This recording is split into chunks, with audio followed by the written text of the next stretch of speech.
Hi guys! This video ay pag-uusapan natin yung nangyari sa hair ni client. So makikita nyo dyan sa picture niya talagang halos 80 to 70% ng kanyang hair ay talagang nakalbo or nagkanda putol-putol dahil nga sa malpractice. So nangyari kasi sa kanyang hair guys ay nagpa-rebond siya. So yung nangyari, nilagay sa scalp or sa skin dito sa anit natin yung rebonding cream number 1. Lagi ko talagang pinapaalala guys sa mga beginners, sa mga nagpa-practice dyan. Naku, delikado po talaga ang mag-do-it-yourself po kayo or magpa-practice po kayo na wala kayong kaalam-alam. Dahil po yung mangyayari guys ay naku, talagang peligro. Makakalbo talaga yung client nyo. At yan na nga yung naging resulta sa kanyang hair. Naganda putol-putol. So, yan po yung magiging resulta kapag nagre-rebond kayo na wala po kayong alam. So, yung sa case niya kasi, nangyari sa kanya guys, yung rebonding cream number 1 ay nilagay sa anit. Which is, sobrang bawal po yun. As in, bawal po talaga na ilagay sa anit yung number 1 dahil yan po yung magiging result guys. So kung gusto nyo maraming mga videos and tutorials, punta lang kayo sa aking YouTube channel. Marami po tayong tutorials doon at manood po kayo. So sana meron kayong napulot na aral dito at sana maiwasan na natin yung ganitong pangyayari sa hair ni client. Talagang nakakapanlumo, talagang nakakaawa yung hair ni client. So yan lang po yung paalala ko guys. Always po kayong manood ng ating mga tutorials para marami kayong alam. So bilang isang hairdresser, isang mentor din. So nakakalungkot talaga guys na meron talagang mga ganyan na pangyayari.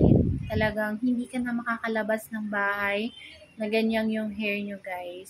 So piliin nyo talaga yung hairdresser na as in may care sa hair mo.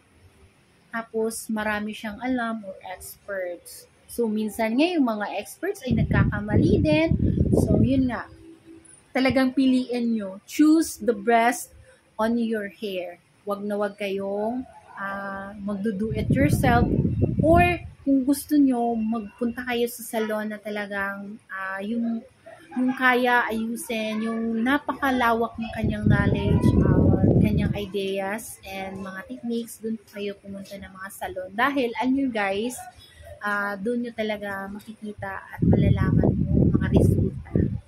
So, yun nga, sabi ko, magtanong-tanong kayo or mag-stock kayo ng mga gawa niya, ng mga feedbacks, kung meron bang mga bad feedbacks or good feedbacks. So, yun talaga yung uunahin nyo guys. Wag na wag kayong pipili sa mga kumbaga, hindi naman natin, wala naman tayong pinapangalanan na names, wala rin naman tayong sinisira ng mga So, yan, paalala ko lang nga. So, kung pumilit talaga kayo ng talagang best for your hair or best na hairdresser para masatisfied po kayo, para maging happy po kayo at talagang kayo guys. Kumbaga, as in, yung worth it, yung binayad nyo guys.